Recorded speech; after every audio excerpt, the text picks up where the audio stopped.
So on this day in history, February 17th, 1870, Esther Hobart Morris, a resident of Sweetwater County, was officially appointed Justice of the Peace. There you have it. Yeah, there you have it. All right, all right. All right, let's, Chief Clerk, call the roll. Roll call. Convening roll call for the 28th day, Friday, February 17th, 2023. Alamand? Allred? Andrew? Angelos? Banks? Bear? Berger? Brown? Burkhart? Byron? Chadwick? Chestick? Clouston? Clouston?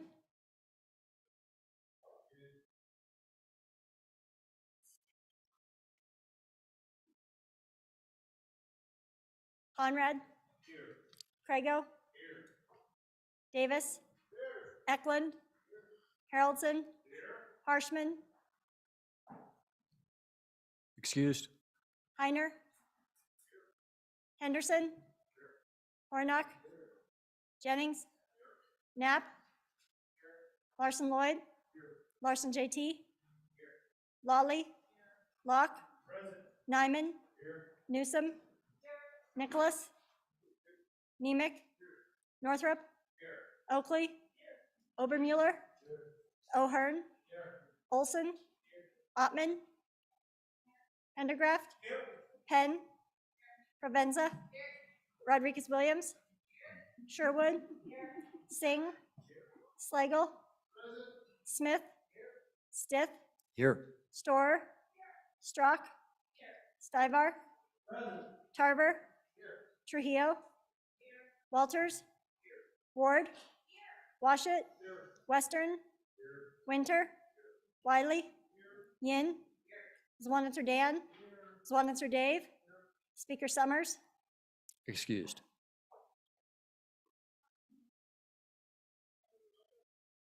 Let's leave it open briefly. Yeah. All right, and our prayer for the day, Representative Sherwood.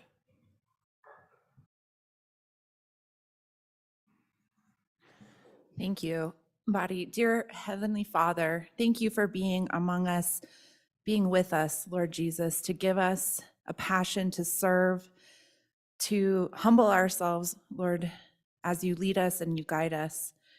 That today you would be with us as we travel home to our families.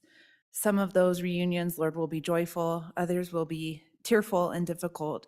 We ask that you give us that time together with our Holy Spirit, that you would surround us with your love, that we would come back, Lord, refreshed and ready to work, ready to continue to see your humanity in each of us. Lord, fill us with your empathy for one another, kindness for ourselves and for those that we serve. Lord Jesus, we thank you for being with us in this house, for humbling our hearts, Lord, and for leading and guiding us. Lord, we ask for these blessings in your name. Amen.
All right.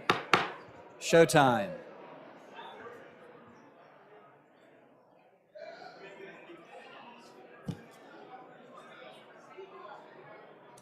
It's bad. The House will come to order.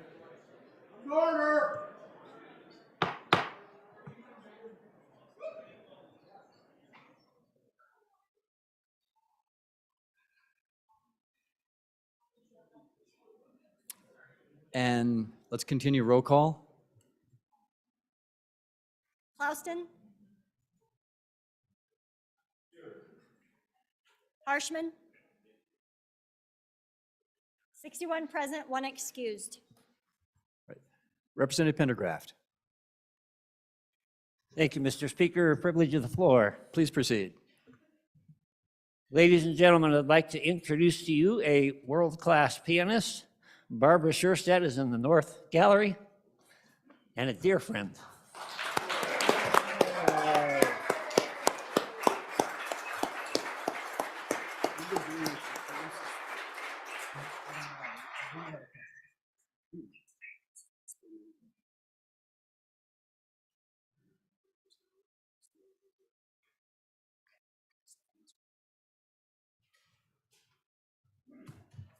Representative Smith, Privilege of the floor, Mr. Speaker. please proceed. All righty, thank you.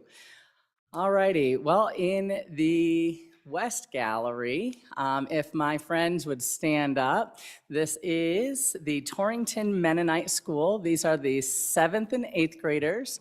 They are joined by their board members, Norm and Noreen Hochstedler, Sylvan and Amy Yoder. Their teachers are Timothy Miller, Joanne Schlabaugh, Vivian Mast, and Bethany Hochstedler. Welcome.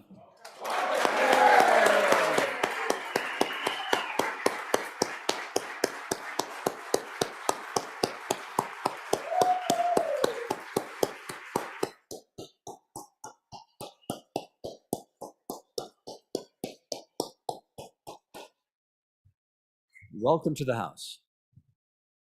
Journal Committee report. Your Journal Committee reports that the Journal of February 16th, 2023 has been read and recommends that it be approved. Representatives Chestick and Ward. And we have our physician assistant for the day, Allison Barnett. Everyone give a warm welcome.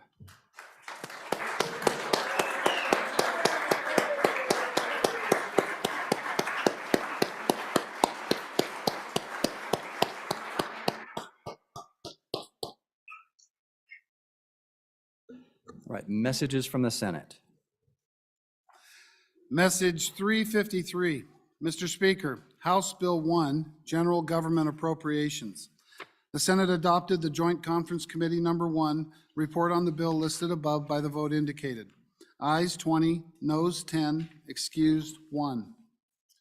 Message 354. Mr. Speaker, Senate File 51, School Finance Regional Cost Adjustment. The Senate failed to concur on House amendments to the bill listed above by the vote indicated. Ayes 0, noes 29, excused 2. Sincerely, Ellen Thompson, Senate Chief Clerk.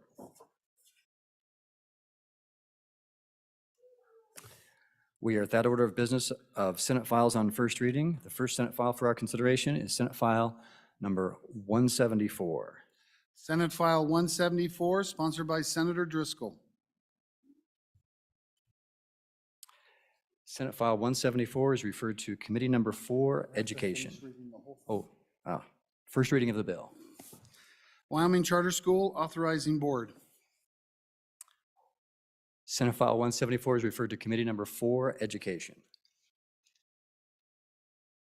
Reports from standing committees. Senate File 53, sponsored by Transportation. Wyoming National Guard Medical Insurance Premiums, an act relating to Defense Forces and Affairs. Mr. Speaker, your Committee Number 2 Appropriations, to whom is referred Senate File 53 engrossed. Wyoming National Guard Medical Insurance Premiums. Respectfully report, same back to the House with the recommendation that it do pass. Ayes. Representatives Henderson, Larson, Nicholas, Sherwood, Stith, Walters, Swanitzer. Representative Nicholas, Chairman.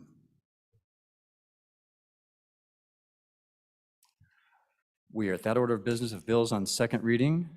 The first bill for our consideration is Senate File 32. We have amendments. 32?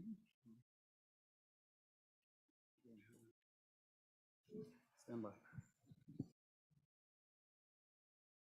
Representative Hornock.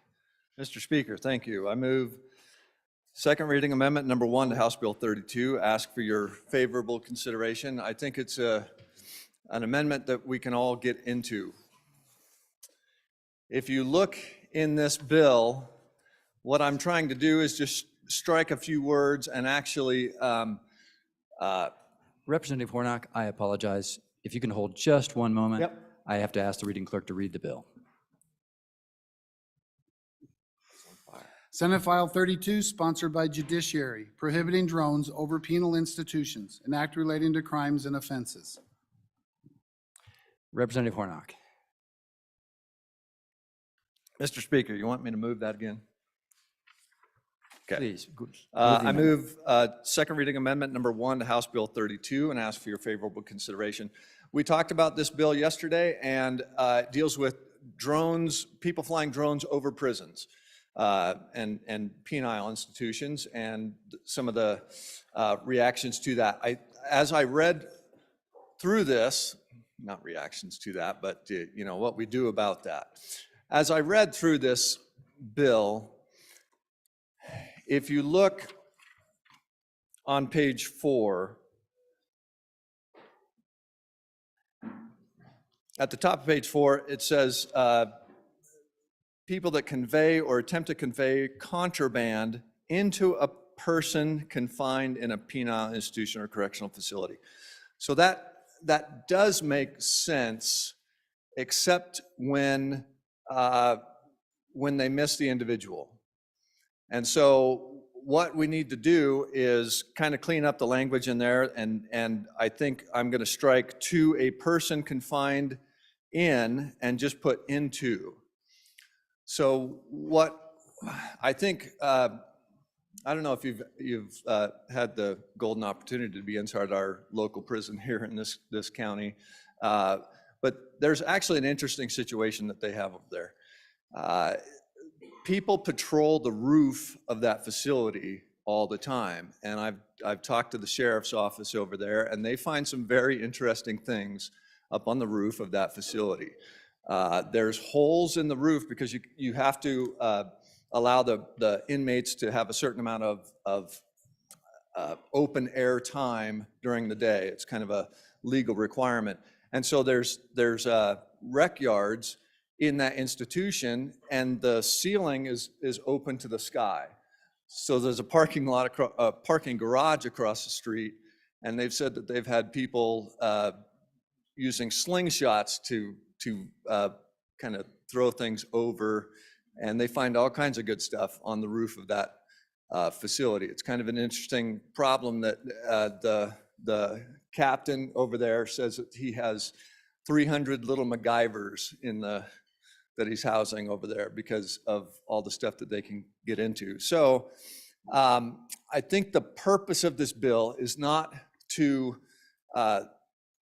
is to limit the drones flying over the facility. So I think the language that is used on the top of page 4 is a little bit unclear, because I think somebody who happens to be flying a drone over a prison with a pack of cigarettes strapped to the bottom and gets in trouble for that can kind of say, with the language that we have in the bill right now, when asked, well, who were you intending to drop this to? They can kind of say, well, nobody. I just happened to be flying a drone over a prison with a pack of cigarettes strapped to the bottom of it. So we are kind of limiting what is allowed and what is not allowed based on whether or not a specific individual is targeted in that facility. So I think if we just kind of clean up the language and say, if their intent is to get contraband into the prison, then there's a problem with that. But rather than have a specific target, I'd like to kind of just open that up to the intent. I ask for your favorable consideration on this amendment. I'll stand for questions if there are any. Representative Bear for your first time. Thank you, Mr. Chairman. You may not all know this, but I was an officer in the Navy. And as an officer in the Navy, one of the duties that I had was gunnery officer on board my ship. And this story may take a little while, but bear with me. I had arrived to the ship and only been gunnery officer for a little over a month when we had a naval gunfire support mission. And this mission required that I, in the director of the ship, there was a director on top for the gun, I had to watch out on the shoreline for counter battery. That's where somebody on the shoreline is shooting at the ship. And whenever you saw somebody firing at you, and that was my job to catch that, I had to relay down to the computer room the exact coordinates of where they were firing from. And then we would try to bombard that particular spot until we stopped that counterfire. And I mention this because being so new on the ship, my chief petty officer was just outside the director to help me. And sure enough, we got counterfire. And I found the spot on my chart where I believed it had come from, and we really quickly got back on that target and took it out, which saved our ship. But there happens to be a ward, and it moves back and forth between the Pacific Fleet and the Atlantic Fleet in this particular area. And it's an interesting award because they actually give your team cash, which rarely happens in the government. But we won that award that year because we outperformed the USS Missouri. And you want to talk about bombarding the shore and outperforming the Missouri, that's an incredible thing. Representative Provenza, I don't know. what's your point? I don't know what we're talking about that relates to the amendment or the bill. Representative Bear. please I speak am the going to get to amendment. my point, Mr. Chairman. I appreciate the confidence. So anyway, the point of the matter is, though I was very successful, the USS Missouri was not.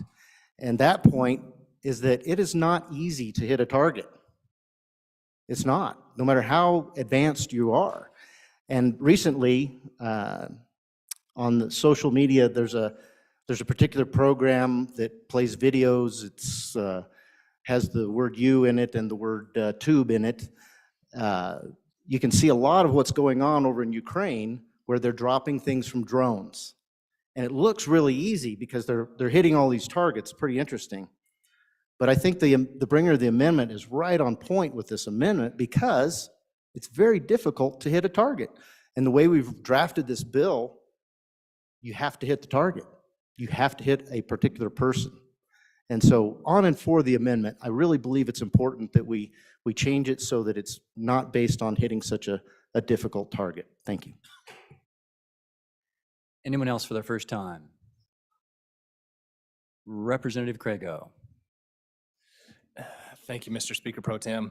So just so everybody knows why that particular language was used, it matches language that's already in the statute regarding putting or trying to attempting to convey or actually conveying contraband into a jail or one of our penal institutions. And so I think they just wanted the language to match. I think it's actually a good amendment, but we may want to go back at some point and look at the other statute and try to fix that. So I'd ask for an aye vote on the amendment, but just explaining why the drafters of the bill used the language they did. It's just so we match up with the language in 65213. Representative Ottman for your first time. Thank you, Mr. Chairman. And thank you for that explanation. We'll look that up and that'll be a cleanup then. I rise in support of this amendment. I happen to have a nephew that has served his time in the penal systems. And so I was able to visit about 3 different facilities in the state of Virginia over a few years. And it is amazing how people learn to get around all the rules. So when I believe that making this a little bit more open to give the authorities the right to say it came into, rather than specifics that could be waylaid, that this is a very good thing. Thank you. Representative Smith for your first time. Thank you, Mr. Speaker. I am on and for the amendment. I am a religious volunteer at one of my local corrections institutions, and I just see this as a way of keeping everyone safe, keeping the religious volunteers safe, the officers safe, because you don't know if weapons will be dropped. You don't know what kinds of things. Any kind of contraband could be a safety hazard for anyone in our systems. So I am on and for this amendment just due to the safety issues for religious volunteers, the officers, even the inmates. Representative Ward for your first time. Thank you, Mr. Speaker Pro Tem. I just wondered if the bringer of the amendment could read it into the record how it reads with the amendment. I'm a little trouble putting it all together. Thanks. Anyone else for their first time? Anyone for their second time? To the sponsor, Representative Warnock. Thank you, Mr. Speaker. I will read that. So a person who conveys or attempts to convey contraband into a penile institution or correctional facility through the use of an unmanned aircraft system. Ask for your favorable consideration. Thanks. All those in favor of second reading amendment number 1 to Senate File 32, say aye. Aye. All those opposed? Second reading amendment number 1 to Senate File 32 has been adopted.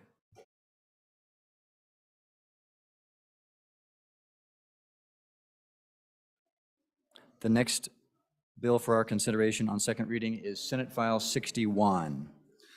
Senate File 61, sponsored by Management Council. Legislator per diem.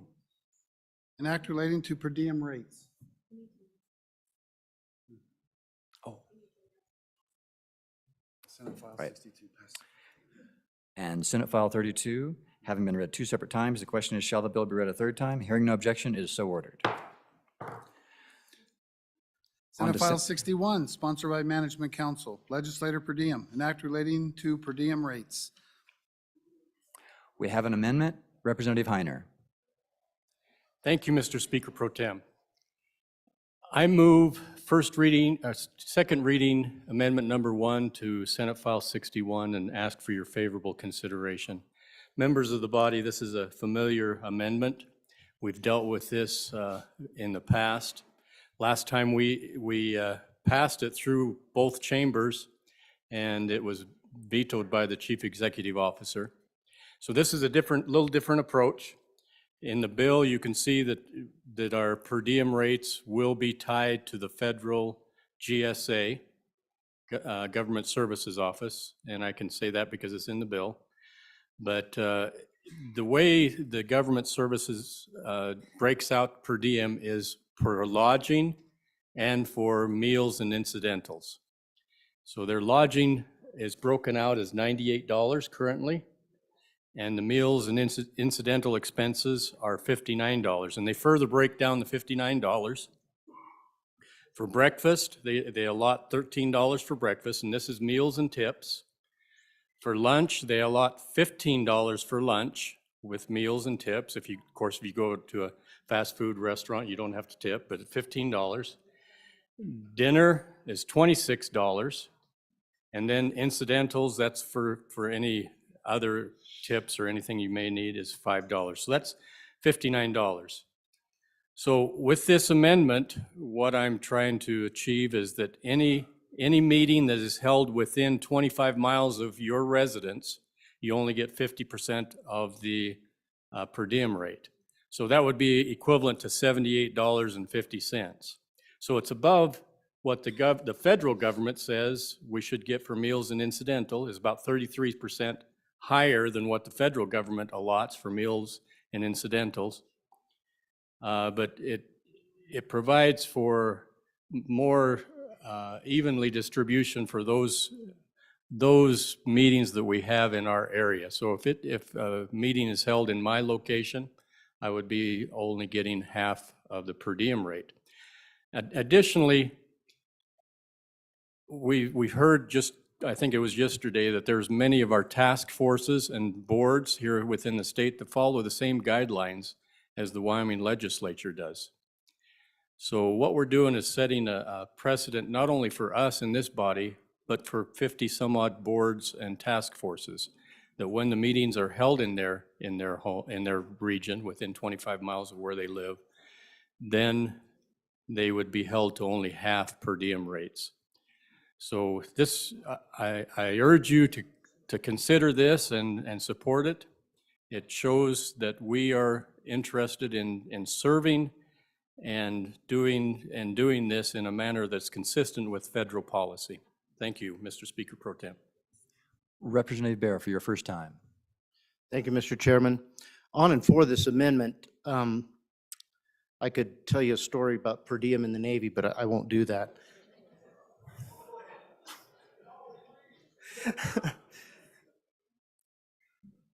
But really, folks, we are at a time where our constituents are hurting right now. We have inflation that is through the roof. And I do believe that this body is going to get some tax relief out. Unfortunately, I think that tax relief is going to be really focused on the poorest among us, which is good. We need to do that. But it won't give relief to the people that are paying the majority of the taxes. And here we have an Representative Bear, opportunity. could you speak to the amendment, please? Thank you, Mr. Chairman. Yeah, I am getting to the amendment. The optics of us not constricting ourselves in some way is very bad. And I think we should all consider this amendment for that very reason. When you look at this amendment, it's very reasonable that if we live in a particular area, that we would not receive the per diem for housing. When we look at our pay, that's really what is supposed to cover our ongoing expenses, our fixed expenses. When we go home to pay for our home, or those of you who have already paid for your home, just your property taxes, that is what our pay is for. But this is the per diem. This is because we're leaving our homes and we're staying in a hotel somewhere to do the people's business. So if that's what we're doing, and that's what this is for, then we should not be paying for it when we're actually able to sleep at home. And I think it's very reasonable when our constituents are suffering with unbelievable inflation that we would constrict ourselves in this way. So on and for the amendment, I really hope you will consider it as just a very reasonable measure. I understand that the executive was against this in the past, but hopefully this go around, he'll see the value in restricting ourselves in this way. Thank you. Representative Trujillo for your first time. Thank you, Mr. Chair. I just have a question for the bringer of the amendment. There's many locals here in this part of Wyoming that live out of town, and with the recent snowstorms we've seen, weren't able to make it back home and had to stay in town. Now, granted, some may have had family, but if they didn't have family, they would have had to rent a hotel room. So how does this amendment work for that situation? Thank you. Representative Ward for your first time. Thank you, Mr. Speaker Pro Tem. I rise in support of this amendment. I would be more than willing to give up a 50% per diem to have meetings near Casper. In fact, I know that my committee will meet during the interim, and I am encouraging meeting near Casper, and would be more than happy, as I said, to give up 50% of the per diem in order to have that happen. And I think it's only fair. So thank you. Representative Provenza for your first time. Thank you, Mr. Speaker Pro Tem. You can mark the box that says 50%. You can also reject it. So you don't have to take the per diem right now. Representative Pendergraft for your first time. Thank you, Mr. Speaker Pro Tem. On and for the amendment.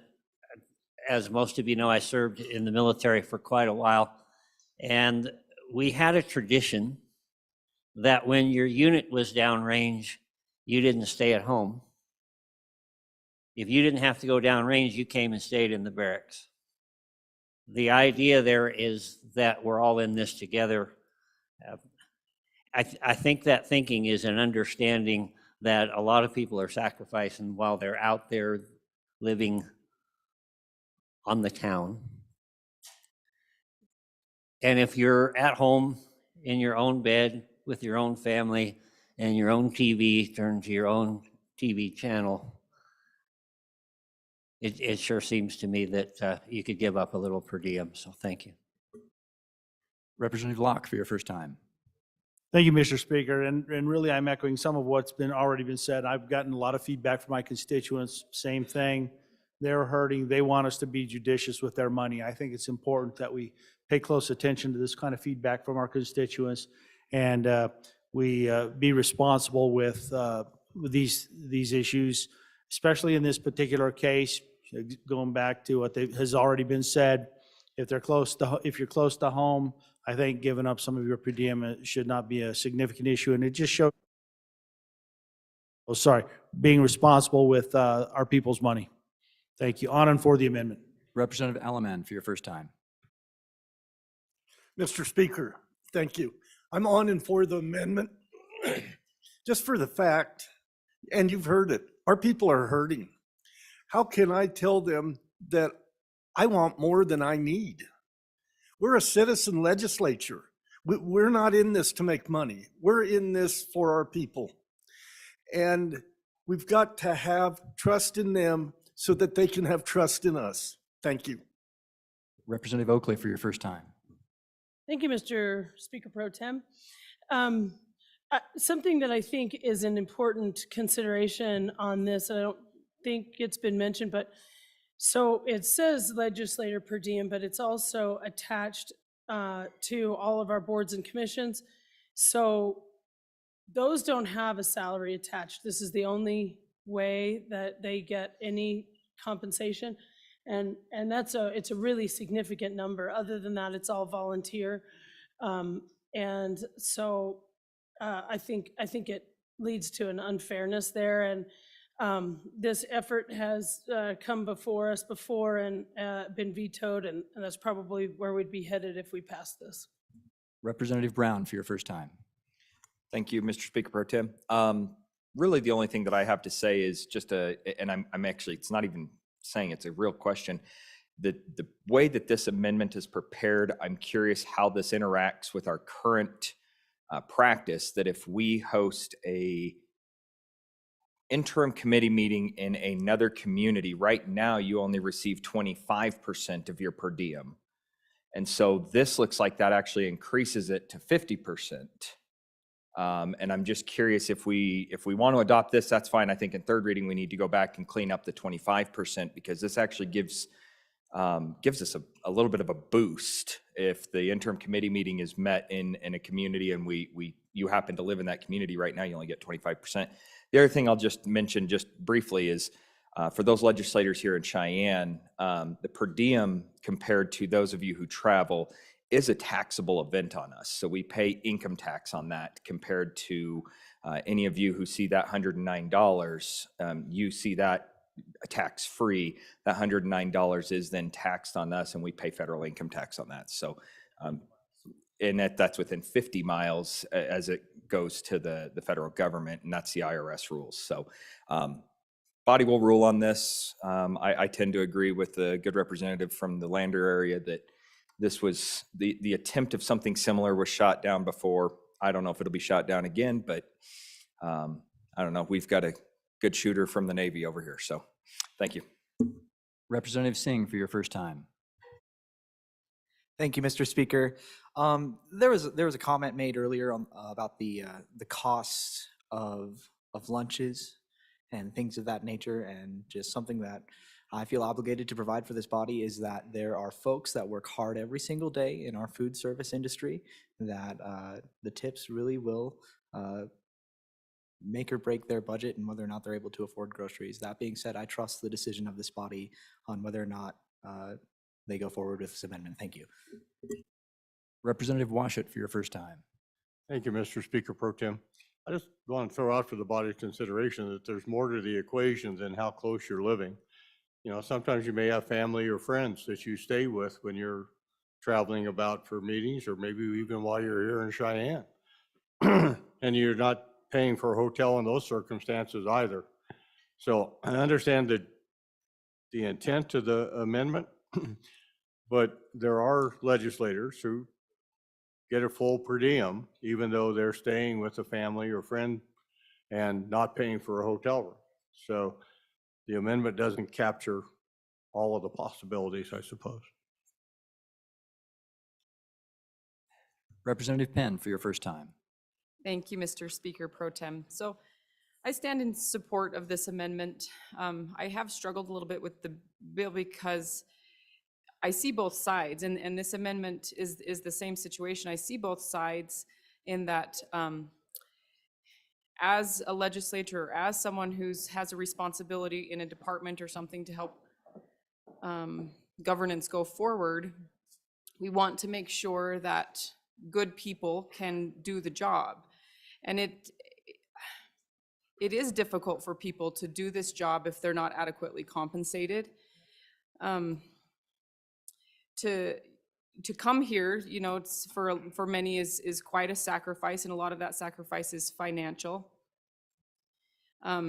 However, if we're serving in a capacity that is close to home, we still have those resources available to us at home. We have our beds to sleep in, we have our refrigerators to eat out of, and our constituents and the people of this country are, if we're expecting them to provide extra to pay for our things while we're serving, but in an environment where we have other resources, I think that we want to still be the best stewards of those tax dollars. And so I would stand in favor of this amendment. We're not taking away pay. We are, you know, just trying to help people use the resources that are already available. And if I could ask a question of a previous speaker or a couple of speakers on how this was brought before the body previously and then was vetoed, not being a freshman and not understanding the ins and outs of that exactly, I would just appreciate a little more clarification on what was brought and why was it potentially vetoed. I would appreciate that. Thank you. Representative Eklund for your first time. I think I could address that question. So it was vetoed when the legislators of this body were eliminated from it, and it was vetoed probably over fairness. That part I'll speak on. So I live 33 miles out, so this will never affect me. I'll always be paid according to this at 100% per diem. Is that fair that someone who lives 24 miles away wouldn't be? And I think the part that's going to either make or break this legislator per diem will be a matter of fairness. I think that people above us will look at it and say, is this fair or this not fair? And you could say 25 miles. How about we go to a percentage deal where you're 100 miles away, you get a certain percentage? Be an administrative nightmare. We might have to hire a staff to figure that out all the time, but that might be the fair way to do it if you're wanting to do it that way. But getting back to probably my main reason for needing to get this done, because I could eliminate, if I was passionate enough about it, I could just say I'm not going to accept any per diem at all or any salary if I wanted to do that. Probably won't, because the cost will still come back to my families. But those board members and commission members and those people should not be penalized because we're wanting to kick around a political football here. I'm against the amendment for the bill. Representative Jennings for your first time. Thank you, Mr. Speaker Pro Tem. So mine's more of a question. So I don't know, half a dozen speakers back, one of the members from this particular city said that this is a taxed event. And I'm a little bit curious, is that true of the, all of the boards and stuff that would fall into that category also? Say you had a meeting in your hometown and it was other than this locality. Are those people also, is that taxes taken out of those if it's in a very close proximity? And I'd like to hear a little more conversation about the tax part of that. Representative Larson Lloyd for your first time. Thank you, Mr. Chairman. I just think we kind of already have this addressed. I'm sitting here looking at the legislator reimbursement request form for travel expenses, and it says right there, I'm claiming per diem. If you're going to claim it, check the box. If you don't want to claim it because you live close or it was in your town, don't claim it.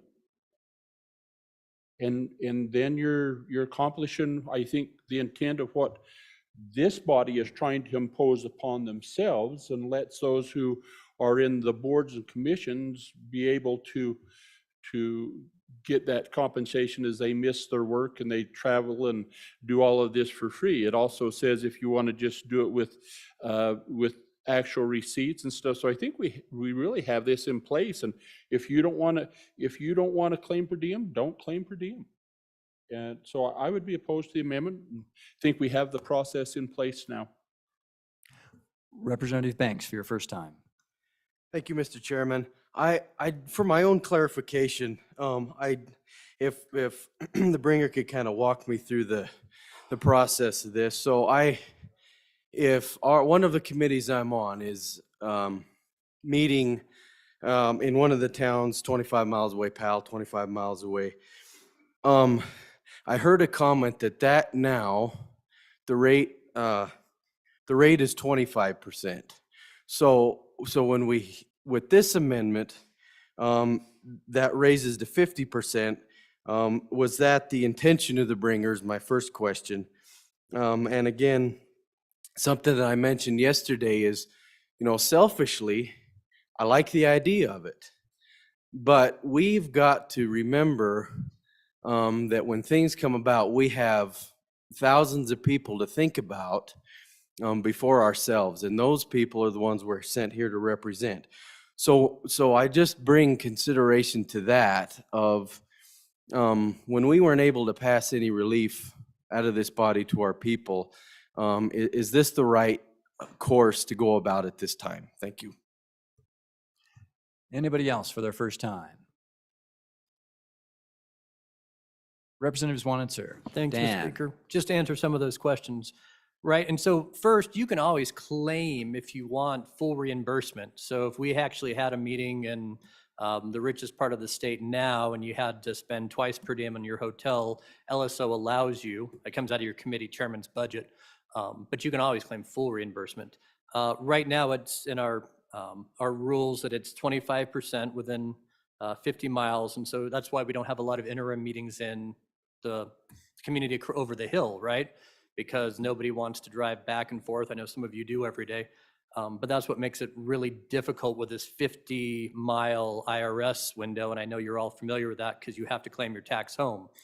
And so those of us who, it gets really difficult in your district for those of us who have kind of half city, half rural districts around the capital city, right? One legislator may live within that, and their opponent or some future legislator in that same district may not live within that 25 miles. And in a snowstorm, I'll tell you, there are nights where I've stayed in town and not stayed at my own house. So part of the other issue historically that we've discussed, and this is probably 8 years ago, when we allowed full reimbursement for as many times as you want to drive home, for those of you who don't live in the capital city. So we actually are paying your mileage to get home as many times as you need to get home, and you're still getting per diem to sleep in your own beds. And so that's been a historic consideration why we haven't affected or amended this section historically, and additionally because we do get taxed on it if you live within 50 miles. And I've said before, and those of you who are new, it gets really creative and interesting when you live in the city over the hill of Laramie. Some people live 50 miles, some don't. It was great. We had one legislator when we were in the Jonah building, you add 1.5 miles and they weren't within 50 miles. So there's a lot of really weird things already with this tax window that happen. And one other argument, because we've had this fight before on the floor 3 or 4 times with this bill, your local Cheyenne legislators always seem to get attacked on social media if we vote no, right? Because this is a conflict for us. I just wanted to mention we could vote conflict as well, which would be an automatic no vote. But just because I know sometimes that thought is out there, this affects 13 of us. Just wanted to make sure people are aware if we vote no or conflict, it's a no on the bill. So, thanks. Representative Swanitz or Dave for your first time. Thank you, Mr. Speaker. For the new members that you haven't been to any special committee meetings, standing committee meetings outside of the capital city here, you might want to run down to the office that's just down the hallway and look at the form. And it's been addressed by a couple of the speakers prior, but I don't think you quite understand unless you look at the form. And I'm just going to reiterate, you have choices if you want to take per diem or not.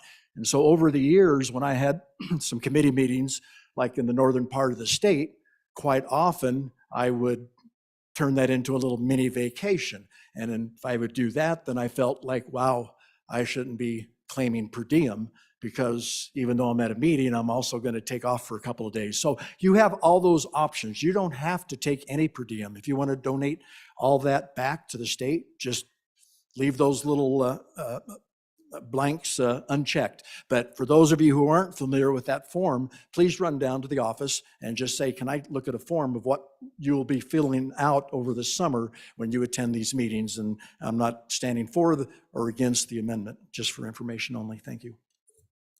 Anybody else for their first time? Anybody for their second time? Representative Baer for your second time. Thank you, Mr. Speaker Pro Tem. So, wow, what a great debate, but we've raised probably more questions than answers. I'd like to start by addressing the point that was brought first by the good representative from District 45 and was just followed up a moment ago by the representative from this town, and that is that you have an opportunity to fill out a form. That's true, and I don't know what the exposure of that form is, whether that's put out online. I've never seen that. If it is, it's probably very hard to find, but it's very non-transparent as to what a particular legislator is doing, and that is not what this amendment does. This amendment creates a policy that this body has determined to be the policy for the state. And so I think it's important that we determine that this is a policy, and it's very, very clear to the people how we conduct our business. I also want to address the issue that the good chairman of appropriations, vice chair of appropriations brought up. He talked about how this form works. And also, we just had that from the representative from this town. I really believe that the good vice chair of appropriations probably needs to share with us his institutional knowledge, because I personally, I didn't know a lot of these things that we've just talked about. For instance, the good chair of labor health mentioned this federal taxation has to do with a 50-mile radius.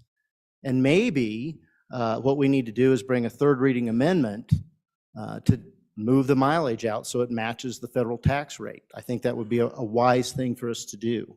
And I'm glad he brought that up. The good chair of ag brought up a similar point, a fairness having to do with that. And maybe moving it from 25 miles out to the 50-mile mark would be more appropriate. The good vice chair of revenue, trying to remember here her point, but it was an excellent one. And that is, goodness, we need to do an amendment in third reading for whatever it was that she mentioned. I apologize. Oh, boards and commissions. Yes, thank you very much. Sorry, senioritis there. I do believe that we need to treat those boards differently, and I think that's probably a good third reading amendment, because I was the one that was arguing that this has to do with our pay. This is not our pay, and we don't pay those people who are on the boards and commissions.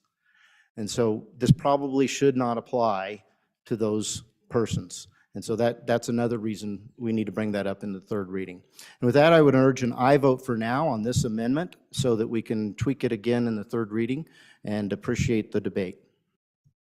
Representative Ward for your second time. Thank you, Mr. Speaker Pro Tem. I understand that we can decide not to accept the per diem, and that's great.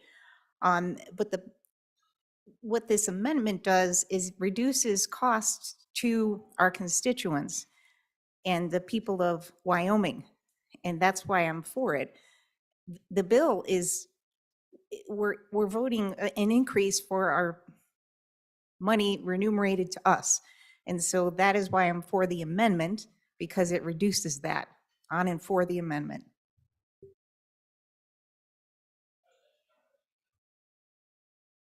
Representative Alaman for your second time.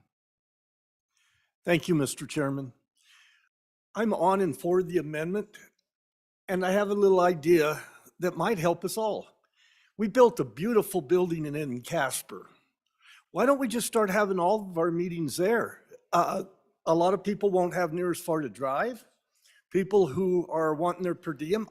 I live 50 miles from Casper.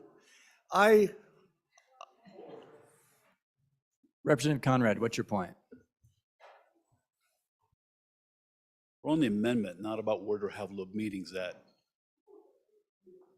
Representative Alaman, please proceed on the amendment. Thank you, sir. Mr. Chairman, if we had it in Casper, a lot of people would be getting what they wanted. They're closer, and this amendment would take care of that for them. Thank you, Representative Chairman. Alaman, you're done. Very good. Representative Brown for your second time. Thank you, Mr. Speaker Pro Tem. So I went and I was actually not going to repeat on this, but I want to make sure that I also understand this, because these travel expense forms that we have, they're not hard to get. We get them at every single meeting. They're pretty easy to come by, actually. One of the things that I'm looking at here is we can claim per diem, or we can also intend to claim actual expenses in lieu of per diem. So I don't know quite how this would change in that, because I mean, if I guess if I claimed actual expenses in my hotel room was $280 a night and I only got $150 for a hotel room, I can still go up and over what this says, because we have set a policy here that we can actually adopt more than what our per diem is as well, because we can actually claim actual expenses. So not sure that this is accomplishing exactly what we want to, but I guess A for effort. To the sponsor, Representative Heiner. Thank you, Mr. Speaker Pro Tem. Hopefully I can take this home. So we've got a number of people in the gallery. I want to explain how this works a little bit for them. So as a legislator, we get $150 a day when we're in session or when we're in a committee meeting, and that's our salary. That's our wages for the day.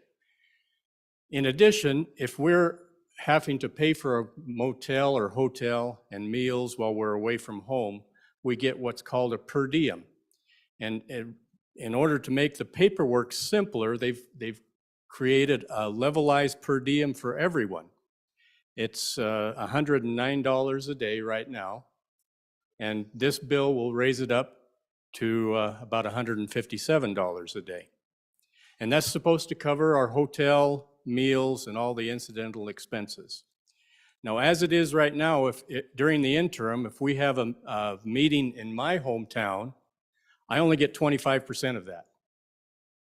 But if we have a meeting here in Cheyenne, they get 100% of it, even though they don't have to pay for a motel.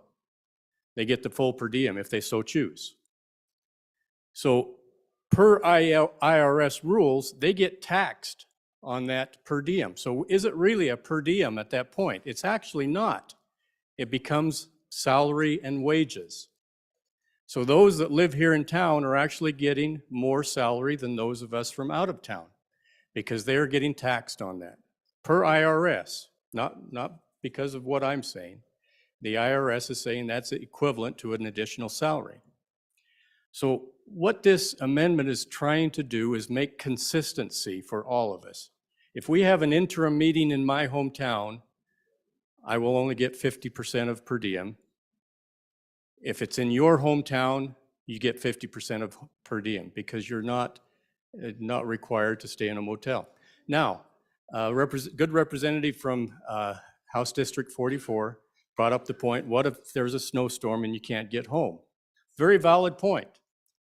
On that form, you can actually claim actual expenses, and you can get a receipt from the hotel and claim actual expenses for that day. So there shouldn't be any penalty if you do get snowed in. The point was brought up about what about the weekends when some of us travel home and we still get per diem. This was brought up a number of years ago because when I come to Cheyenne, I fill my vehicle with all of the stuff. It's like moving to college. You've got all of your clothing, you've got all of this stuff, and you're moving into that hotel room. And if you're leaving for the weekend, you're not going to pack all that home with you again and then bring it back on Sunday night. So this was debated years ago to allow someone like myself that's here for 2 or 3 months, over 2 months, to be able to move into a hotel and not have to move out for the weekend. And so that's why the per diem extends over the weekend, even though we may get paid mileage to travel home. So members of the body, this was vetoed the last time we attempted this by the executive officer because we cut the per diem to 0 for those that we proposed cutting to 0 for those here within the city. This is cutting it only to 50%. So what we're trying to do is make it a levelized consistency with a little bit more money in there. It'll be $78.50 for incidentals for those that live here and do not have to stay in a hotel. If you're required to stay in a hotel for weather or other means, you can still claim actual expenses and get compensated for that. So I urge you to vote in favor of this. And Mr. Speaker Pro Tem, I would ask for the ayes and noes on this amendment if it could.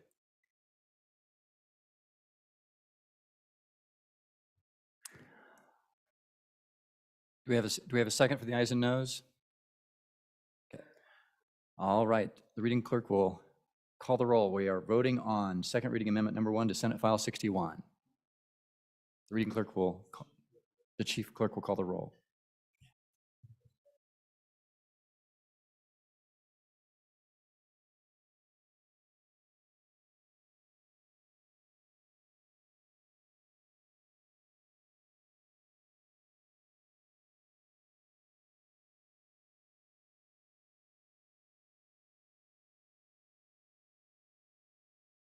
Ellamand? Allred? Andrew? Angelos? Banks? Bear? Berger? Brown? Burkhart? Byron? Chadwick? Chestick? Klauston? Conrad? Crago? Davis? Eklund? Harrelson? Harshman? Heiner? Henderson? Hornock? Jennings? Knapp? Larson Lloyd? Larson JT? I'm sorry, repeat. Lawley? Locke? Nyman? Newsom?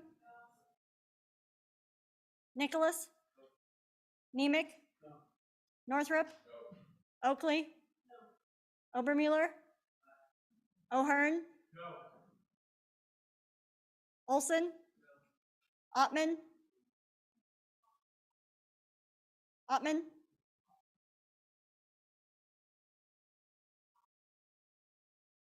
Pendergraft. Penn. Provenza. Rodriguez Williams. Sherwood. Singh. Slagle. Smith. Stith. Storer. Strock. Stivar. Tarver. Trujillo. Walters. Ward. Washit.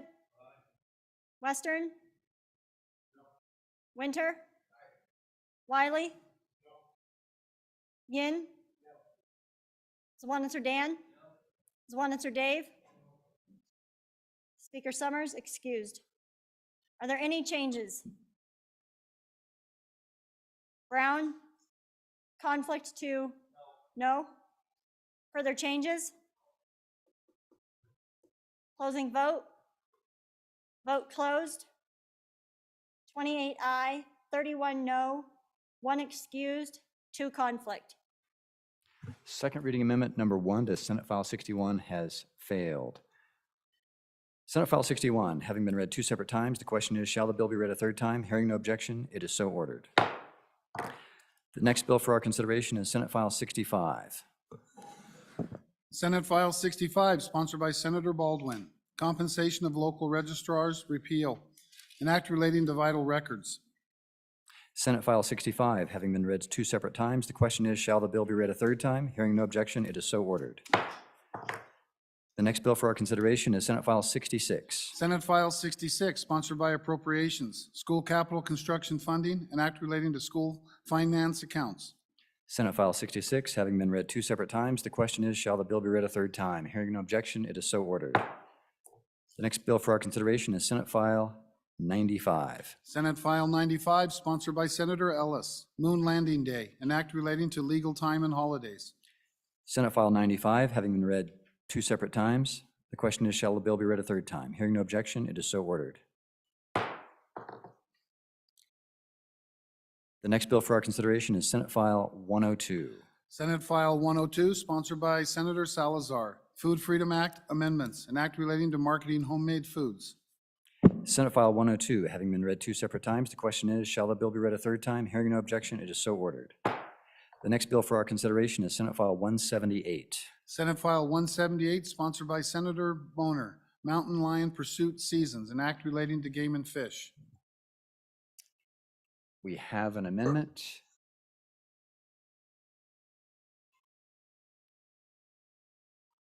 Representative Eklund, Chairman Eklund.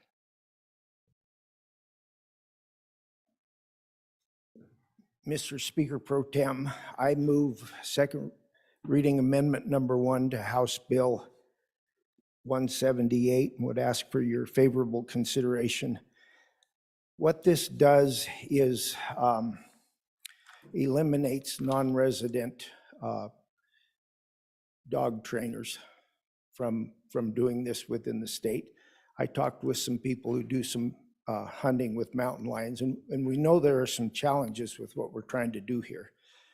This is meant to soften it a little bit. We would just have resident hunters in and pushing our wildlife around. I think one of my main reasons for doing this is I believe the residents are more respectful of private property and the state of Wyoming than non-residents will tend to be, and I'd like to have just them out doing this with their dogs. So I'd ask for your favorable consideration on this amendment. Representative Harrelson, for your first time. Thank you, Mr. Speaker. So the idea that we have to really get our head wrapped around is the concept is obviously when we're limiting out of state, when we're limiting those that want to come in here and do this, is this a constitutional aspect? So that's the question we have to ask. Do I believe that this will hurt or destroy the intent of the bill if we do this? No, I don't. I also don't want it to be a deal where we open ourselves up to a veto because of that. So I think that would be my only concern is just, are we, when we limit this, are we going to find ourselves under scrutiny for that? Do I believe that that it is true that we would probably have less potential issues with trespass and those things? Absolutely. I believe that putting some sideboards on this isn't a bad idea. But I just don't want it to be a deal where we have the opportunity to move this forward and to address an issue we have and then close the door because of that. So that'd be my only concern. I'm not saying that is exactly what's going to happen, but that is a concern that I may have on this, and something we probably need to just maybe have some of our legal minds stand up and have a conversation on. So, Representative Bear for your first time. Thank you, Mr. Speaker Pro Tem. So I too worry about the constitutionality of this particular amendment, but I'm very curious if there's a difference between resident dogs and non-resident dogs. Yesterday, the Good Majority Floor Leader brought up that all dogs like chasing cats. And so I do believe that's true. That's been my experience as well. Are we going to have enough dogs in the state, these resident dogs, to be able to chase all the cats? And I think it's important that we think about that as we look at this amendment. Is it constitutional? Are we cutting out too many dogs when we look at this? Thank you. On and against the amendment as it stands now. Representative Penn for your first time. Thank you, Speaker Pro Tem. So I would appreciate maybe a little more clarification. At first, I thought I was in favor of this amendment because hearing the testimony yesterday afternoon with people who are actually affected by this and saying, you know, it's good to keep these cats concerned about humans so that they're not coming into our playgrounds, into our towns, but then also the concern about how smart they seem to be and having, you know, we don't want to overrun these cats in attempt to train the dogs and then create it harder to take care of them when actually needed. And so this seems at first like this would be a reasonable attempt to decrease maybe some of the training if people were actually coming out of state. I don't know how many people come from out of state to train these dogs.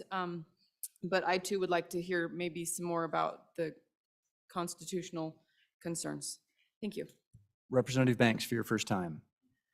Thank you, Mr. Chairman. I'm neither for nor against this amendment. I just have a little concern. If we look at this maybe from a revenue perspective, usually I'm against any non-residents coming in doing hunting, whatever. But when we think about this in the revenue aspect of what non-residents pay versus residents, it makes us sit back a little bit. If we implement this program like they've done in a couple of states, there's a difference between the hunting license that you can get, both resident and non-resident, to harvest the animal. And then what they've done in other states is implement a pursuit tag.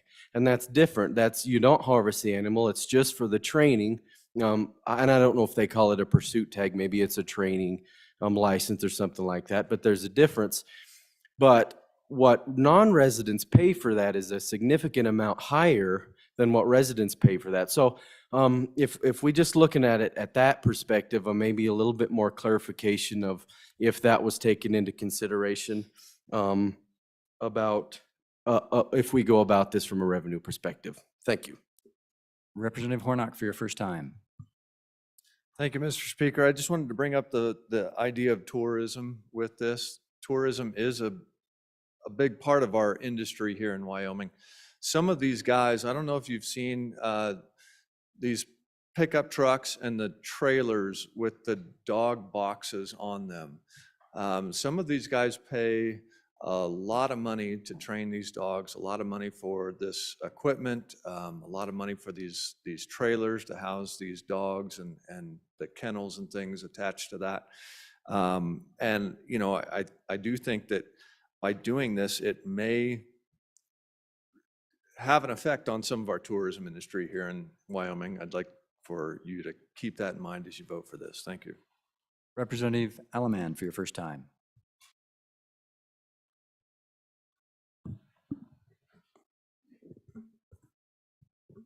Thank you, Mr. Chairman. I'm very conflicted on this.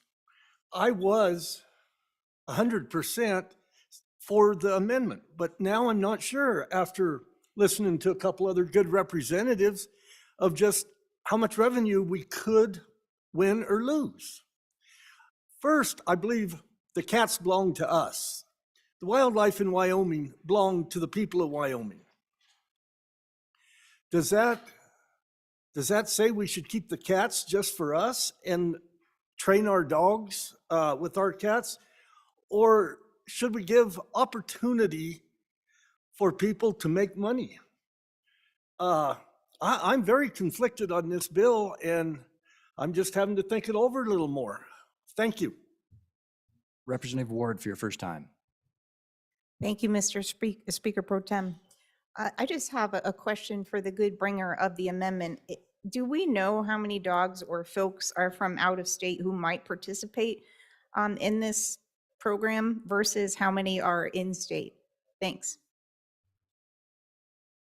Anyone else for their first time? Anyone for their second time? To the chairman, Chairman Eklund. Mr. Speaker Pro Tem Body, so we just found out how interesting it becomes when someone tries to bring a simple little bill or a little amendment to something that's just nothing is simple, is what I would say. This isn't simple. The constitutional part has to be satisfied before we can pass this piece of legislation, and our LSO brought that up, and the sponsors know about it. We've got 5 attorneys or so in this body, and I think if I got an opinion from them, I'd have 5 different opinions. But we can try to go to some people that are well-versed in what this would do constitutionally, whether we could do it or not. I'd like to move it forward, and if we've got the weekend to think about it, weekend to do a little researching. If at the end of the weekend, we as a people that would be working on that decide it is unconstitutional, I'll bring the third reading amendment to delete my second reading amendment. But I'd ask for an aye vote. All those in favor of second reading amendment number 1 to Senate File 178, please say aye. Aye. All those opposed? No. Okay, the chair is in doubt. All those in favor, please stand.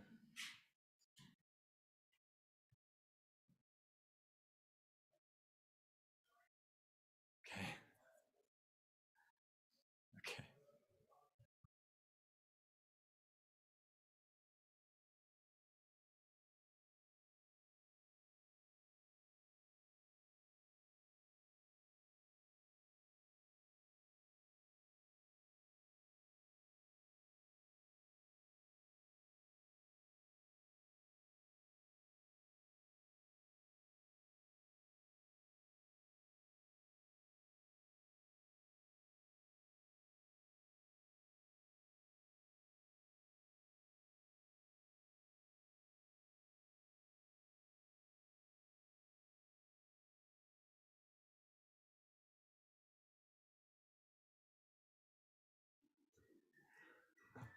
All those opposed? And less than 38. All right. Second reading amendment number 1 to Senate File 178 has been adopted. Senate File 178, having been read 2 separate times, the question is, shall the bill be read a third time? Hearing no objection, it is so ordered. Representative Baer. Mr. Speaker Pro Tem, privilege of the floor, please. Please proceed. Thank you, Mr. Speaker Pro Tem. Ladies and gentlemen, I'd like to introduce a couple of people from my district. We have Chelsea Collier over here in the left side, my left, your right, and Patricia Junick. They are both members of the Republican Women of Campbell County, representing that group, and we really appreciate all their interest and effort in the state and being down here to visit us today. Thank you very much. Give them a hand, folks.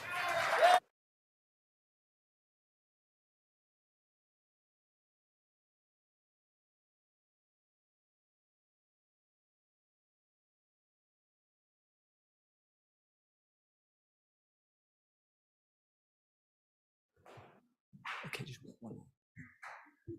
Representative Oakley, Mr. Speaker Pro Tem, privilege of the floor. please proceed. Thank you. I also have some wonderful women from Fremont County to introduce.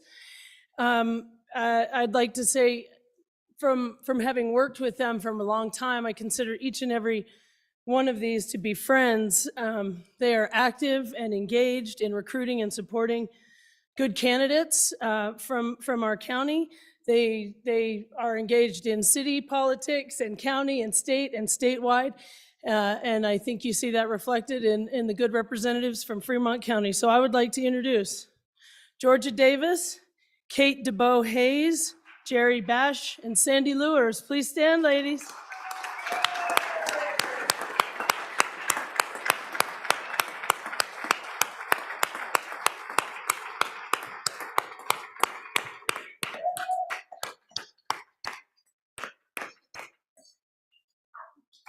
And Mr. Speaker. Representative Strack. May I actually just kind of Representative Oakley. do another one to piggyback on that? I just thought this would be a fun shout out because, of course, we've got, including myself, 2 other members of Fremont County Republican women as sitting legislators. So, and that also makes us the highest percentage of delegation. Half of our delegation are indeed women. So to all of us at Fremont County Republican women.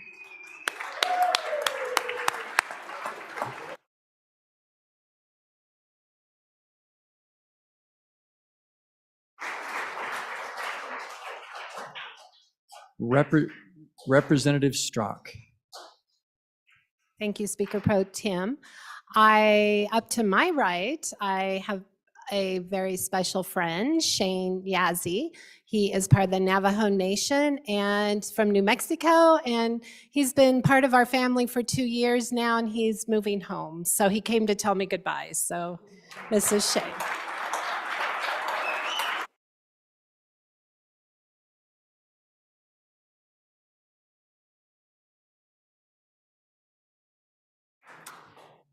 Representative Rodriguez-Williams. Thank you, Mr. Speaker Pro Tem. Privilege of the floor. Thank you. Just to piggyback on the warm welcome that the good representative from District 55 gave, I'd like to acknowledge the Wyoming Federation of Republican Women President, Nina Weber from Park County, and all the other Republican women that are up there that do such amazing work in our great state.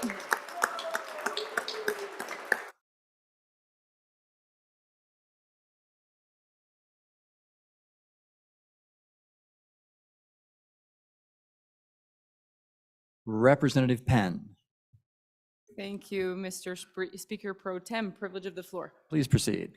So I would like to introduce here, and if you guys want to stand up, the Riverton High School school government class and their teachers that traveled here today.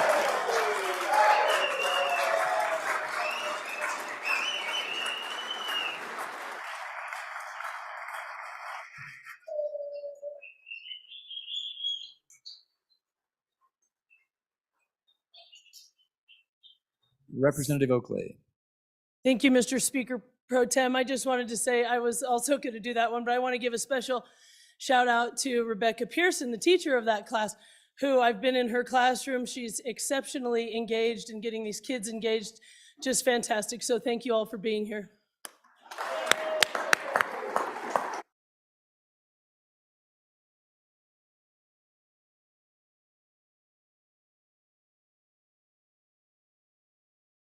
Representative Jennings. Yeah, I just didn't want to miss the good Sheridan County women. If they would stand, we'd like to applaud them, Republican women.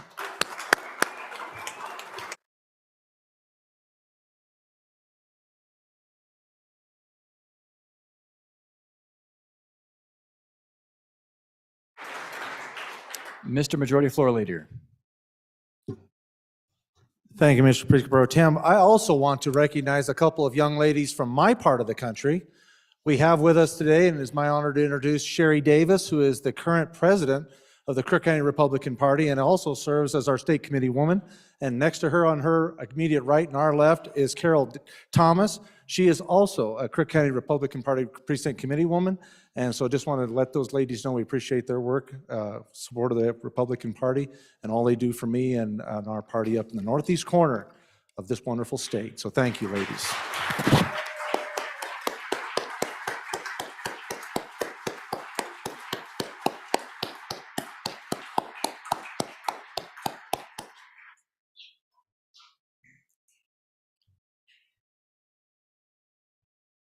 Representative Crago, Mr. Speaker Pro Tem, privilege of the floor.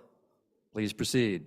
Thank you. I didn't want to miss out on this and thought I better recognize one of the constituents from my county, Johnson County, and we're saving the best for last, obviously. Laura DeMattis up there with the Republican women. Thank you.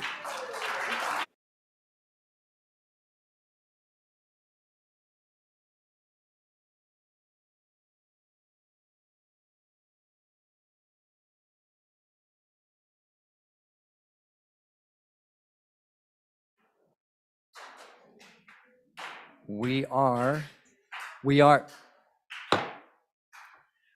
at that order of business of bills on third reading and final passage. Mr. Majority Floor Leader.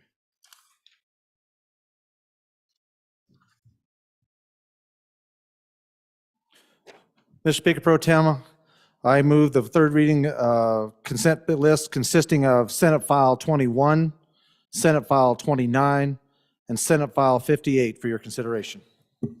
Would anyone like any of the bills removed from the consent list?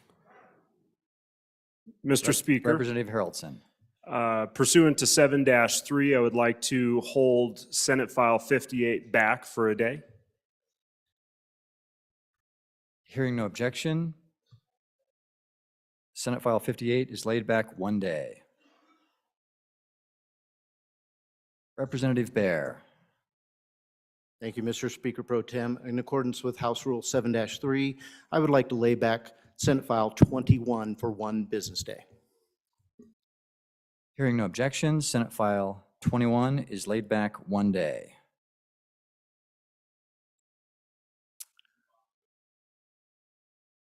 Will the reading clerk read the remaining bill on the consent list? Point of order. Representative Zwanitzer. You have to have at least 2 bills to have a consent list.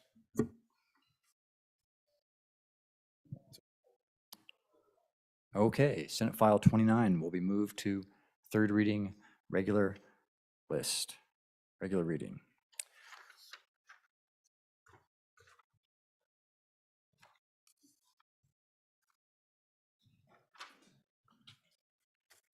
We are at that order of business of bills on third reading and final passage.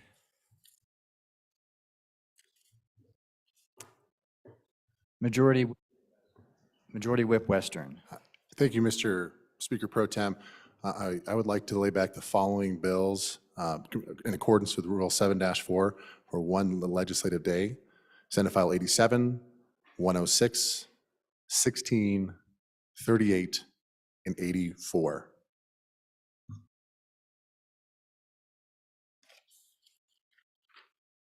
Point of order, Mr. Chairman. Representative Zwanitzer. I believe the good whip meant 7-3 is the rule. Yes. 7-3. One moment. One moment.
Hearing no objection, Senate Files 87, 106, 16, 38, and 84 are laid back one day.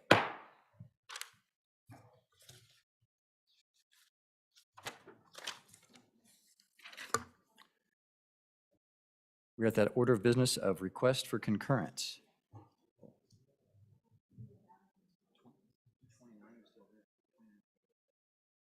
Okay. Apologies, we are still on third reading for Senate File 29.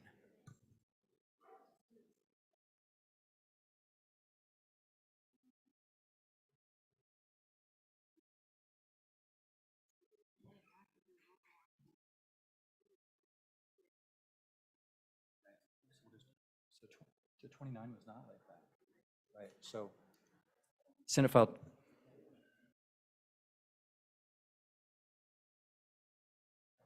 Senate File 29 has no amendments. The chief clerk will call the roll. Oh yeah, the reading clerk will read the bill. Senate File 29, sponsored by Agriculture. Brucellosis management updates. An act relating to agriculture, livestock, and other animals being enacted by the legislature of the state of Wyoming. Senate File 29, having been read 3 separate times, the question is, shall the bill pass? Chief clerk will call the roll. Ellerman? Allred? Andrew? Angelos? Banks? Bear? Berger? Brown? Burkhart?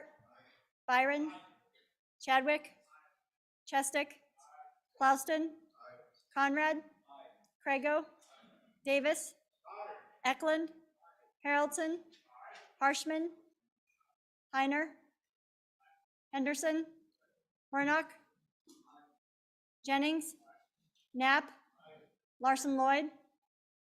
Larson JT? Lawley? Locke? Nyman? Newsom? Nicholas? Nemec? Northrup? Oakley? Obermuller? O'Hearn? Olson? Ottman? Pendergraft? Penn? Provenza? Rodriguez Williams? Sherwood? Singh? Slagle? Smith? Stith? Aye. Storer? Strock? Stivar? Tarver? Trujillo? Walters? Ward? Washut? Western? Winter? Wiley? Yin? Zwanitzer Dan?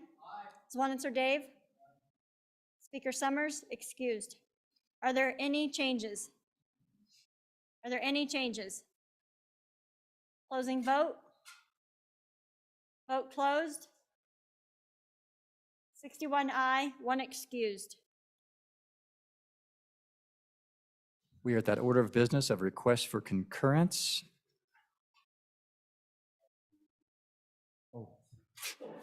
Excuse me. Senate File 29, having received the affirmative vote of a majority of the members of the House, Senate File 29 has passed the House. We are at that order of business of request for concurrences. Our first message, message number 350. Chairman Zwanitzer. Message number 350.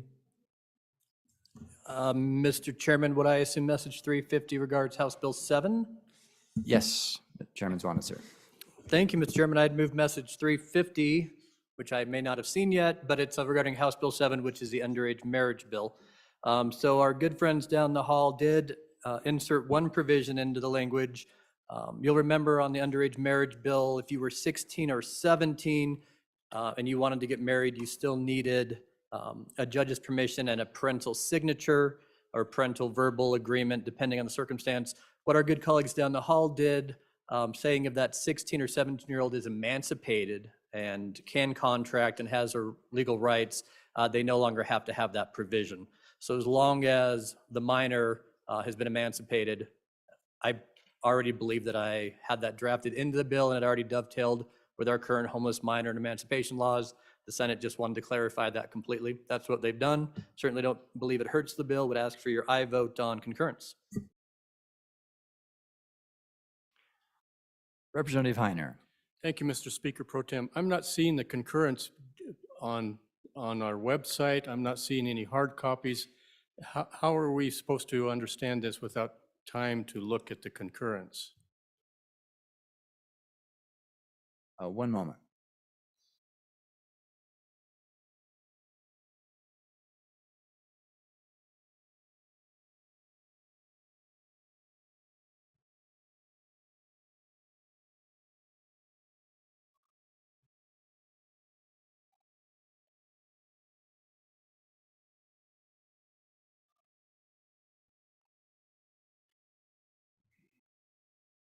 Representative Heiner, I do believe it is on the website.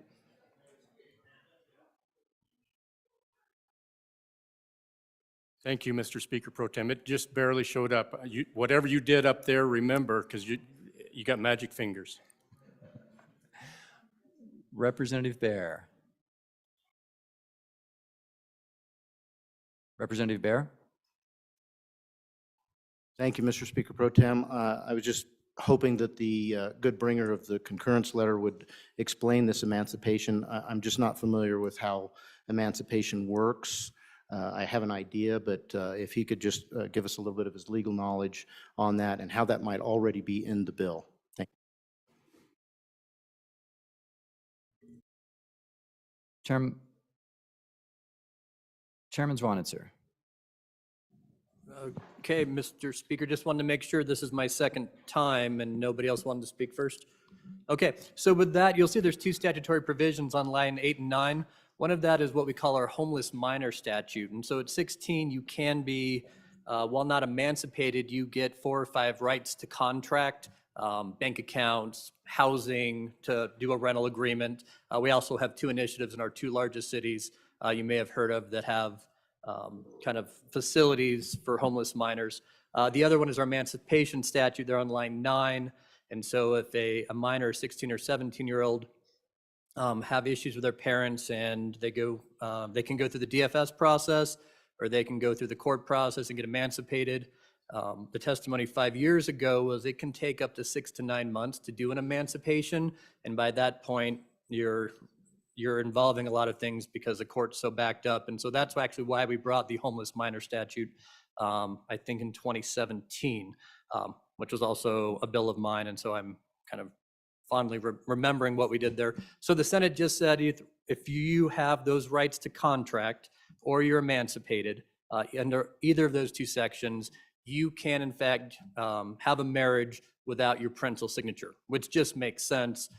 You're already emancipated. You're not under control of your parents or your guardians, whoever it may have been.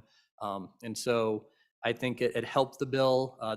Our colleagues down the hall just wanted to ensure that that language was inserted. I already believed that it was, but they just made it clear. So if you do get emancipated or you're declared a homeless minor, and there is a procedure through adult witnesses and signatories of either your principal or a religious clergy member to allow you to be a homeless minor designated under our statute and have rights to contract in 4 or 5 areas, this would be another right given to you, the right to get married. So I think it's a good cleanup and would again ask for your favorable consideration, and I vote. We are voting on the motion to concur with Senate amendments to House Bill 7. A majority of the elected members is required. The chief clerk will call the roll. Representative Alaman. Mr. Chairman, I'm sorry. I don't even know what we're voting on. All I have is omnibus water bill. And it's in there?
We are voting on the motion to concur with Senate amendments to House Bill 7. A majority of the elected members is required. The chief clerk will call the roll. Elleman, Allred, Andrew, Angelos, Banks, Bear, Berger, Brown, Burkhart, Byron, Chadwick, Chestick, Klauston, Conrad, Crago, Davis, Eklund, Haroldson, Harshman,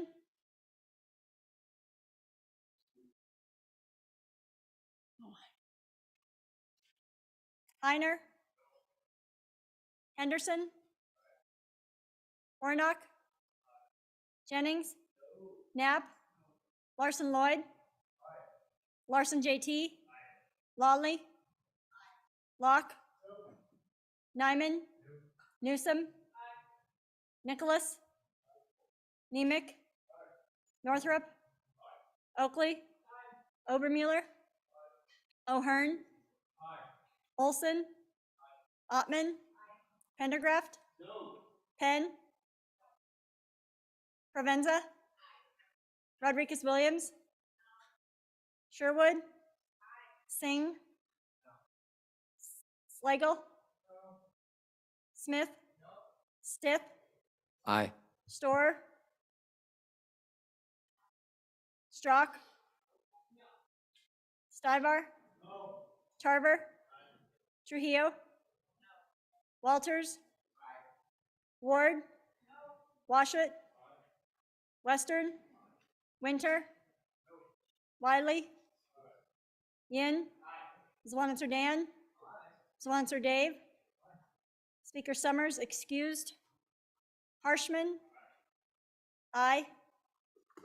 Are there any changes? Allemand, aye to no. Further changes? Pendergraft? Further changes? Closing vote. Vote closed. 40 aye, 21 no, 1 excused. By your vote, you have voted to concur with Senate amendments to House Bill 7. The next message for our consideration is message number 345. Chairman Washut. Thank you, Speaker Pro Tem. I move message 345, and I ask for your favorable vote to concur. What our counterparts down the hall did was adjust this death on deed insurance to include more than just property insurance, but other forms of insurance as well. And in conversation with the sponsor, that is perfectly acceptable and desirable. So I ask for your aye vote. Anyone for their first time? Hearing none? Question being called. We're voting on the motion to concur with Senate amendments to House Bill 96. A majority of the elected members is required. The chief clerk will call the roll. Allemand, Allred, Andrew, Angelos, Banks, Bear, Berger, Brown, Burkhart, Byron, Chadwick, Chestick, Klauston, Conrad, Crago, Davis, Eklund, Haroldson, Harshman, Heiner, Henderson, Warnock, Jennings, Knapp, Larson Lloyd, Larson JT, Lawley, Locke, Nyman, Newsom, Nicholas, Nemec, Northrup, Oakley, Obermuller, O'Hearn, Olson, Ottman, Pendergraft, Penn, Provenza, Rodriguez Williams, Sherwood, Singh, Slagle,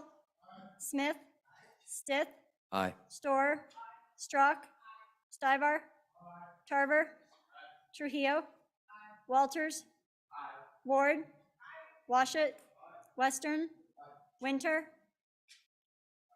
Wiley, Yin, Zwanitzer Dan, Zwanitzer Dave, Speaker Summers, excused. Are there any changes? Closing vote. Vote closed. 61 aye, 1 excused.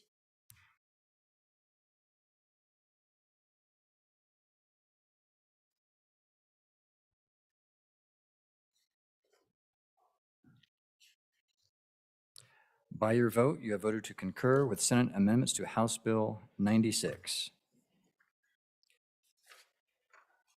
We are at that order of business of consideration of joint conference committee reports.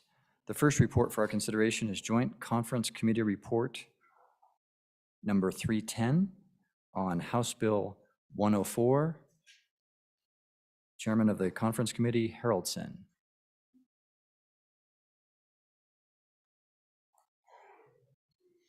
Thank you, Mr. Speaker Pro Tem. So yesterday, we were able to go down and meet with our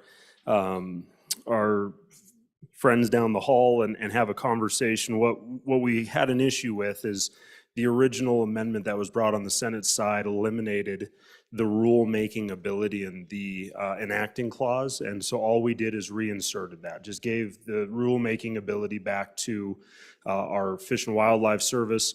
We kept the rest of their amendment, which was a good amendment, which solidified the fact that that Fish and Wildlife Service cannot make rules on private property for this. And so that was an excellent catch on their part, and we left that in. All we did was just insert the ability for them to promulgate rules in the enacting clause. So I would ask for your aye vote. Anyone for their first time? Hearing none, question being called. Representative Yan. Mr. Speaker Pro Tem, so unfortunately, I think this one I haven't been able to find on the website anywhere, so I do feel uncomfortable with voting on something that we have no chance to read, so I'm not sure if it's in order, but I would like to move to lay this back until Tuesday.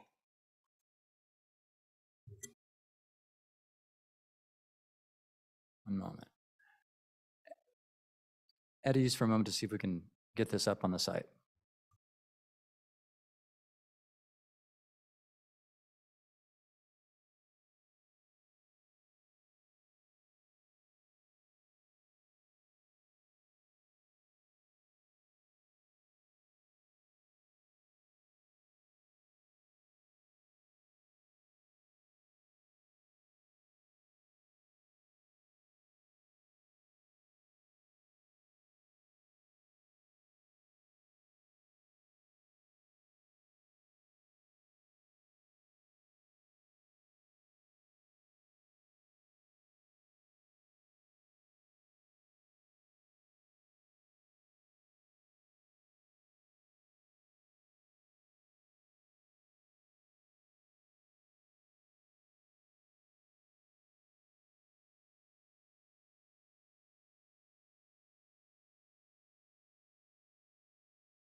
Members, if you refresh your screen for House Bill 104, the Joint Conference Committee report should be appearing momentarily.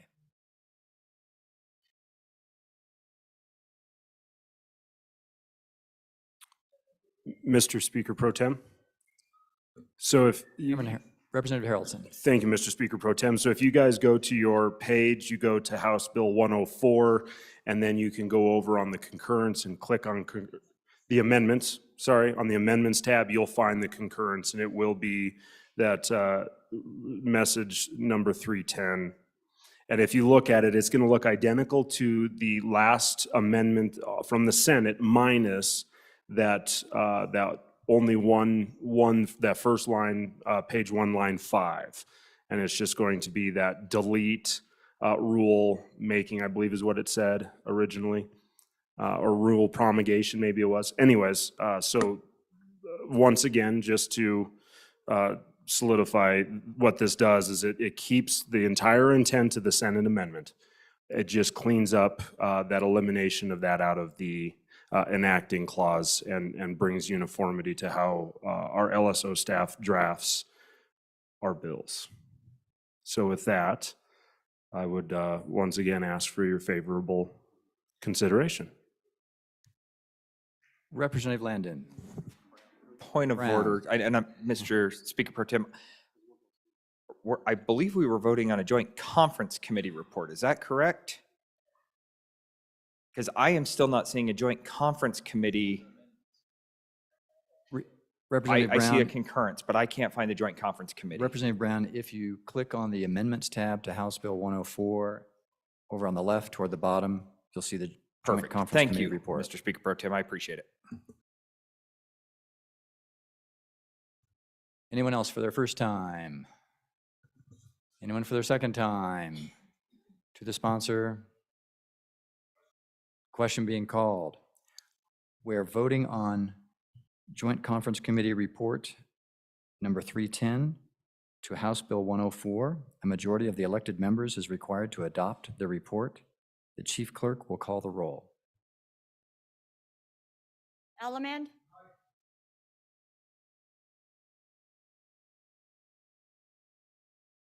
Allred? Andrew? Angelos? Banks? Bear? Berger? Brown? Burkhart? Byron? Chadwick? Chestick? Clauston?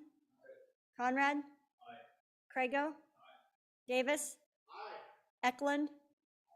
Haroldson? Harshman? Heiner? Henderson? Hornock? Jennings? Knapp? Larson Lloyd? Larson JT? Lawley? Locke? Nyman? Newsom? Nicholas? Nemec? Northrup? Oakley? Obermuller? O'Hearn? Olson? Ottman? Pendergraft?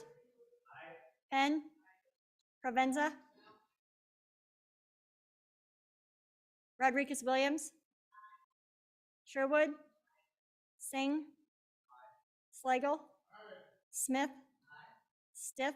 Aye. Storer? Strock? Stivar? Tarver? Trujillo? Walters? Ward? Washit? Western? Winter? Wiley? Yin? Zwanitzer Dan? Zwanitzer Dave? Speaker Summers, excused. Are there any changes? Henderson, no to aye. Further changes? Chestick, aye to no. Sherwood, aye to no. Further changes? Closing vote. Vote closed. 57 aye, 4 no, 1 excused. By your vote, you have adopted Joint Conference Committee Report number 310 to House Bill 104. Do we have committee announcements?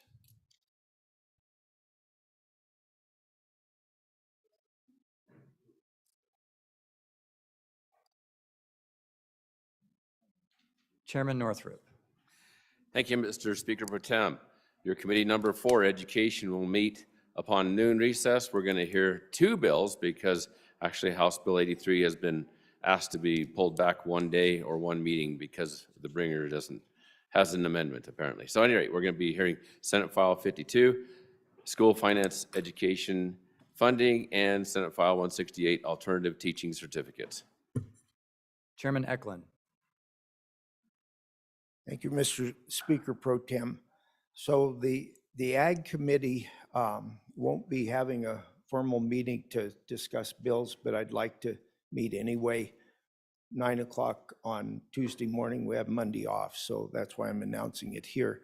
And I haven't got anything on the internet yet, but be thinking about what we want to do for interim bills and interim topics, and we'll try to iron some of that out during that time. Thank you. Oh, there's also a possibility we'll have a FFA Ag Issues team that might want to do their presentation in front of us, and that'll be either Tuesday or Thursday. So be ready for that. That's a lot of fun.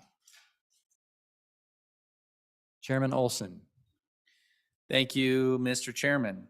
Your committee number 7 corporations will meet upon noon recess to consider, hopefully briefly, 2 bills: Senate File 113 Architect Practice Act amendments and Senate File 140 Building Code Requirements Refrigerants. Chairman Nicholas. Thank you, Mr.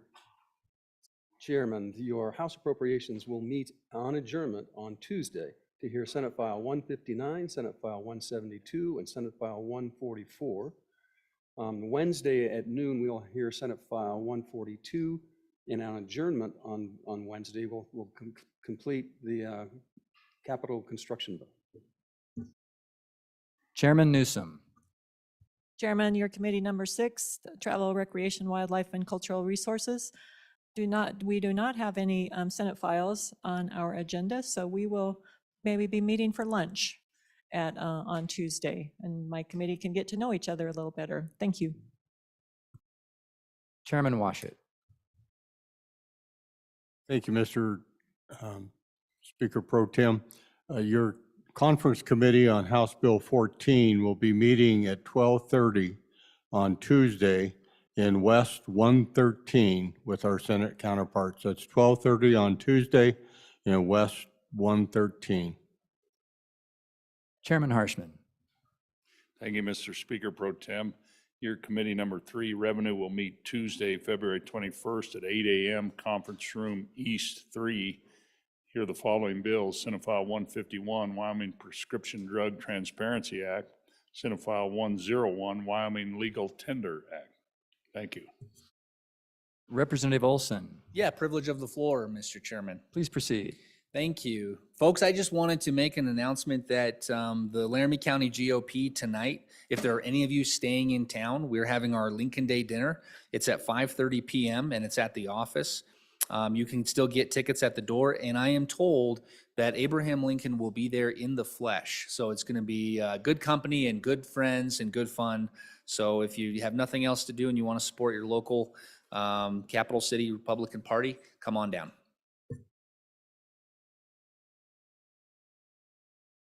Mr. Majority Floor Leader. Representative Oakley. Sorry, thank you, Mr. Speaker Pro Tem. Your Conference Committee on House Bill 9 will be meeting at 1 o'clock on Tuesday, February 21st in room 110, not 113, room 110. Chairman Eklund. I'd like to make, Mr. Speaker Pro Tem, I'd like to make a modification. If the Ag Committee would plan on coming at 8 o'clock on Tuesday, and then there are 2 teams that might be presenting that we can help polish up their skills as public speakers. And I will come early and we'll probably do both things, work on our interim bills a little bit in that as well. Thank you. Mr. Majority Floor Leader. Thank you, Mr. Speaker Pro Tem. I move the House adjourn until 10 a.m. Tuesday, the 21st day of February 2023. You have heard the motion. All those in favor, say aye. Aye. Those opposed? We are adjourned until 10 a.m. Tuesday, February 21st.